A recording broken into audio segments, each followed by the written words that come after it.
Good morning, High Commissioner. Good morning. I wonder if you can tell us a bit about your early life in the UK and what first sparked your interest in politics. Wonderful. Well, first of all, let me welcome you to Grenada in London. You know, some people tend to think that it takes years to get back to Grenada. However, once you walk into the mission, you're on Grenada soil. So welcome to Grenada. Thank you. Isn't it an easy way to get to Grenada? Yes, Certainly. and with regards to your question, I arrived here in England in 1962, before you were born, quite obviously. And of course, I found it very mixed in that it was very unlike the Caribbean, as you would appreciate. When I came here, I met what you call an existing Grenadian community. And of course, at that time, the community was very, very much united. I can't say it's the same today, which I'll tell you about later. And obviously, as with most other Caribbean people, we came in with great expectations. But we knew we'd be accepted at a very, very low level. So obviously I arrived here, and I had a job waiting for me, which was secured by my older sibling. And I worked at the West Middlesex Hospital as a ward orderly. That was my first job. Mm-hmm. And it was a matter of laying the foundation on which to build my future. But of course, because, as I said earlier on, with great expectation, I knew it was the launching pad on which I would build. So, you know, people ask me, well, how did you go from that stage to where you are today? And perhaps I'll tell you about that later. Mm. Okay, so when first appointed High Commissioner, what were your expectations? Well, again, like everything else, I had lots of expectations. Number one, the idea was to try to unite the Grenadian, what you call diaspora. Get them together to work together as one united people. Unlike when we first arrived, where we were a very close unit, over the years we seem to have drifted apart. So when I was appointed High Commissioner, I thought it is an opportunity to get our people working together in their own interest and in the interest of Grenada. Mm-hmm. In addition to that, I knew there was a lot to do with places like the Commonwealth Secretariat, because of course I think this perhaps is the busiest mission or the busiest area as far as all the other missions and embassies are concerned. Perhaps so much so with the UN. But in addition to that, I think I thought we'd work closely with the community and, of course, the United Kingdom. Part of my brief was quite obviously to try to enhance the relationship that existed over the years between Grenada and the United Kingdom. And I think that we have succeeded in doing in many, many ways. You spoke about the fragmentation of the community. What do you think were the contributing factors to the fragmentation? Well, I think this is quite simple in that when we came here earlier on, there were a few Grenadians and we worked together. It was a close unit, but over the years, many of the people who came here in the 50s and the 60s, many of them have gone back. A number of them have died and so forth. So the second generation, they're not so committed to Grenada. And unlike many communities across the world, let's say the Asian community, very few of them will tell you they are British or they're English for that matter. But in the Caribbean community, most of them will tell you, well, I'm British, I'm not Grenadian. So most of them have forgotten their roots. And this is one of the things which I wanted to let them know, that it is important to remember where you come from. So I don't know whether this answers your question. Well, do you think that the forgetting about their roots is an assimilation into British culture? Is it something that the parents have forgotten to educate the young people about? Well, I think the parents has a responsibility, and they played a part in the fragmentation, because of course quite a few of our people came from very humble beginning, and when they came here being told that the streets of London were paved with gold, they seem to have forgotten where they came from. And they did not inject into the children, like many of their communities, as I said, the Asian community for that matter. They tell the children about their community. Some of the second and third generation, as far as they're concerned, they wouldn't even go back to Grenada on vacation, which is very, very sad indeed, because of course, this is our mother country.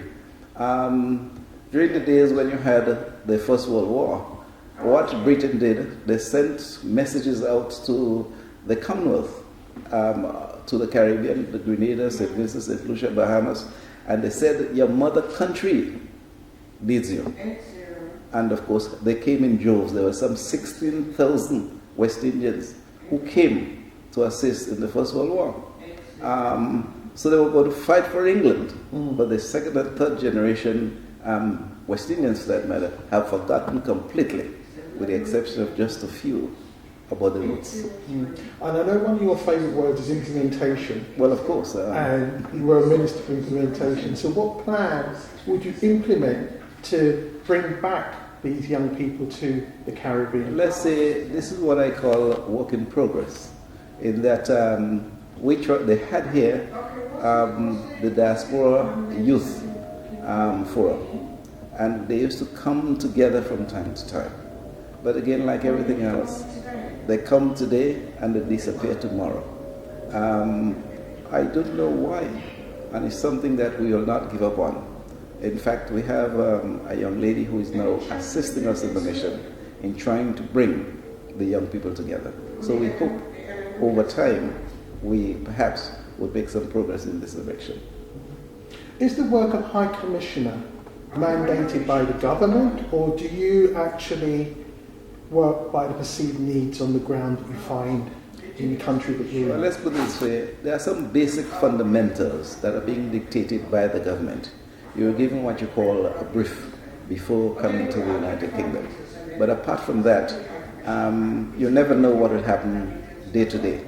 So based on the situation here and the circumstances, you might have to act accordingly. The government isn't based here in England. So the situations that we run into from time to time, we have to deal with them as they arise.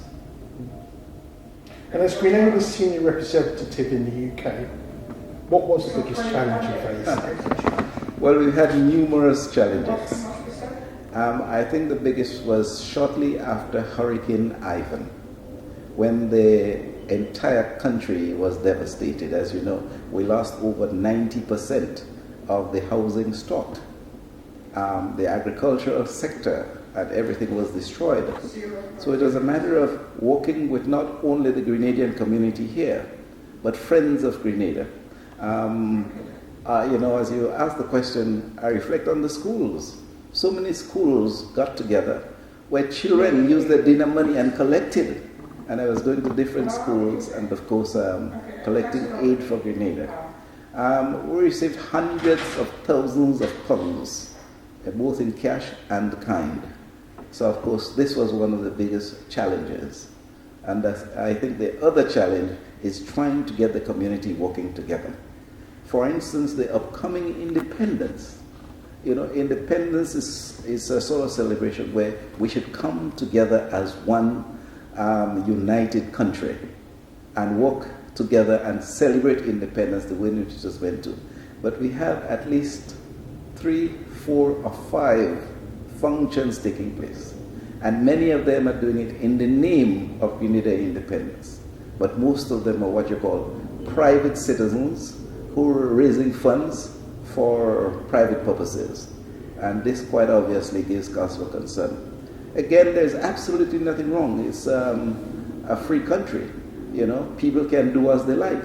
But I think patriotic Grenadians should realize the need in a time like your independence to work as one. Mm-hmm. And the thing about it, they're having this function not after the independence, but prior to the independence, which gives cause for concern. Do you believe that more can be done for the engagement of the Grenadian community with the High Commission? Well, a lot can be done, but first of all, we have to come together. We have to put our differences aside. Quite obviously, in this country, you have different political parties, You have the Conservative, you have the Labour Party, and so forth. In Grenada and in the Caribbean, you have different political parties. But there are times when you have to put your political differences aside and do what is in the best interest of the country. I can give you a lot more information on this, but perhaps when we have some more time.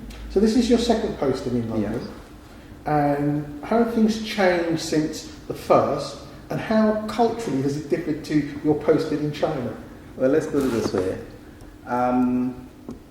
I thoroughly enjoyed my first posting here because, as I say, although it's not long ago, it was about maybe 14, 15 years ago. But at that time, there was this unity between the community. So it made my job very easy. We worked together as one. I can't say this has been the case during my last posting. The community has grown apart. Unlike China, when I went to China, it was so different. It was a new country, and of course, we had very few Grenadians there. The only Grenadians we had there was just a few students. So we worked very closely with the Chinese community, and I found with the Chinese community, they were very, very accommodating. And not only that, but I must say I worked a lot closer with the Chinese community than perhaps I'm working with the Grenadian community here in the United Kingdom at this point in time. And what do you think gave rise to that? Was it because of the Chinese interest in Grenada per se, or the wider Caribbean? Well, I found the Chinese to be, as I said, a very warm people.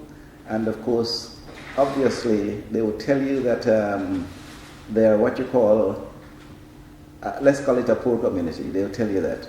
We have lots of poverty and so on in China, but at the same time, like places like Cuba, although they feel, well, it's a poor community, but obviously they're willing to help the less fortunate. And people have this sort of misconception that the Chinese are after lots in the Caribbean, but I don't think so. The Chinese, quite obviously, are willing to assist. It is said that the more you give, the more you get.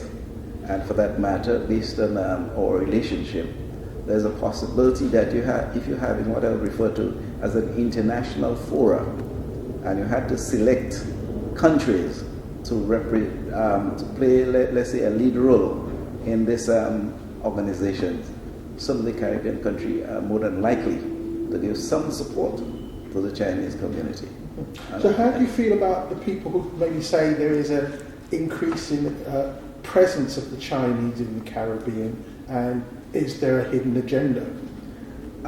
Well, again, I think these people make these statements without any foundation. I have lived in China. I have lived in the Caribbean. The Chinese, yes, they are increasing because they're coming to do lots of additional projects. So obviously, you will find an increase. For instance, in Grenada, they're currently rebuilding the sports stadium. And of course, the rate at which our people work, with the greatest respect, if they had to build a stadium, it would perhaps take 2 or 3 times the time it would take while the Chinese are doing it. What you find, the government would dictate that when they come to do a project, they must take on a certain minimum number of nationals. But within a short period, the nationals tend to eliminate themselves because they're not quite willing to work the way in which the Chinese are willing to work. Okay. So as a High Commissioner, how do you distinguish your commission from other commissions around the world? And is there any competition?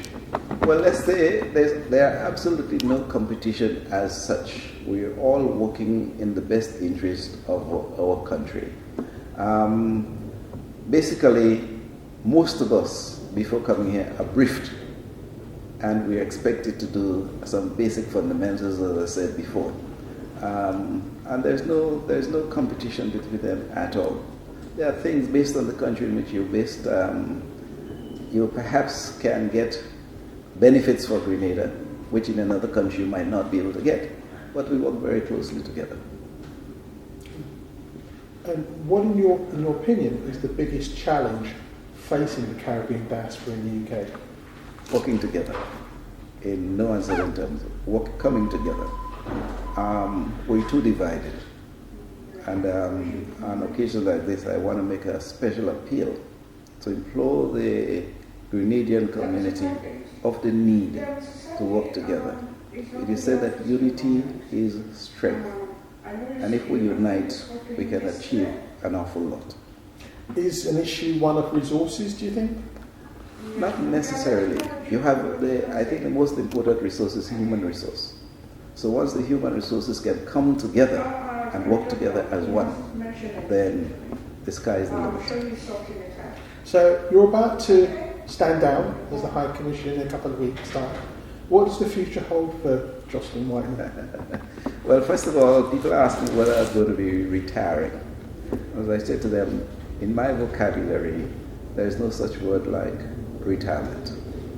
I want to go back to Grenada. I perhaps will have what you could not perhaps. I will have a consultancy. And the idea is, from my experiences here in China and other places I have traveled, I have seen some of the difficulties that our nationals have to undergo when they request various bits and pieces here, there, or anywhere. I want to be a resource person on the ground. And as a former Minister of Implementation, I will tell the Grenadian nationals here and elsewhere, if they do have a problem, you might send it to, let's say, the respective ministry. If you don't mind, copy me in. And I promise to do my utmost. I might not be able to solve the problem within 72 hours, but within 72 hours, you'll get a response from me. And I will keep you informed from time to time as to the status of your inquiry. So I won't find you on Grand Anne's Beach then? Well, again, yes, right now I'm almost age 100. And I must find time to do all the things I always wanted to do. In addition to that, my background is farming. When I left school at age 17, I think I was trained on the Asherman Cocoa Station, agricultural station, as an apprentice. And that was in the area of agriculture. And hence the reason why my first ministry was the Ministry of Agriculture, Lands, Forestry, and the Fisheries. Okay? In addition to that, let me just say that I worked here with the American Life Insurance Company, as you perhaps would know, for a number of years. And in 1987, I was voted by the United Kingdom Afro-Caribbean Chamber of Industry and Commerce as the Businessman of the Year. And the big function was held at the Dorchester Hotel in Park Lane. So I've done a number of things. And again, with a question like this, I'd always remember Nelson Mandela. Nelson Mandela was told in his late 80s that it's time to retire. And he said, look, that's what will kill me. If when the day comes, I don't know what I have to do for the day, then I will surely die. And he says, every individual should focus on working 24 hours per day, if that is possible. And my love is work. Apart from my family and whatever else, my love is work. So when I go back to Grenada, I'd be perhaps a lot more active than I'm here in the United Kingdom. Could we in the future see a book about your exploits as a There's High no Commissioner? perhaps about that. There are so many things which we have achieved. I wouldn't want to say which I have achieved, but which we have achieved over the years. And people aren't aware of the number of things we have achieved. Only recently, I brought what you call, I'm trying to think of the name of it now. It's a gentleman who hosts this whole thing called Sir Anthony Bailey, the Constantinian Order of St. George. They were in many of the islands. And I met Sir Anthony Bailey sometime in, I think it was October last year. And I was able to convince him and his organization to visit Grenada. They visited Grenada, and within months, not a year, they made a donation of 1.1 million pounds to Grenada, which is being used for a number of things. People don't know that Joslyn Whiteman, and it can be checked, brought Condor of Germany to Grenada, almost single-handedly. Condor being the airline. Condor Airline of Germany. And the gentleman there, if you ask any other Grenadian, they wouldn't tell you the name, they wouldn't be able to tell you the name of the chief executive officer. It was a gentleman called Mr. Conofel. People wouldn't know that I was the Minister of Tourism when we brought Monarch into Grenada. It was myself, Royston Hopkin, or Sir Royston Hopkin, and Malcolm McIntyre. We held numerous discussions with Martin Cooper of Monarch, and of course they started flying into Grenada. People wouldn't know, to some extent, I brought Air Jamaica to Grenada. When Sir Butch Stewart was launching the Montego Bay hub, he invited 2 ministers of tourism to the function in New York. The ministers were Minister Whitman from Grenada, and I can't remember the other name, from St. Lucia, but it was just 2 of us who were invited to that function. This other airline, what's the other one going to? Virgin Atlantic. I started the negotiations with Virgin Atlantic, and when Virgin Atlantic was doing their inaugural flight into Grenada, I was invited to meet the flight in Trinidad to take it into Grenada. You know, so we did an awful lot that the public aren't aware of. You see, unlike a hen, it lays 1 egg, and it makes a lot of noises. I do my business quietly, but as I going into what I call the later stages of my life, then I think it is important to put the records right, so the world would be able to read about it in my book. And I've started it. I'm not sure how soon it will be completed, but there will be a book. I look forward to it. And not only that, you know, the book, I can assure you, will be a bestseller. I'll be inspiring young people and others that, of course, if you want to achieve success, you have to be prepared to wear work boots. Hi, Commissioner. Thank you very much. It is always a pleasure. Thank you.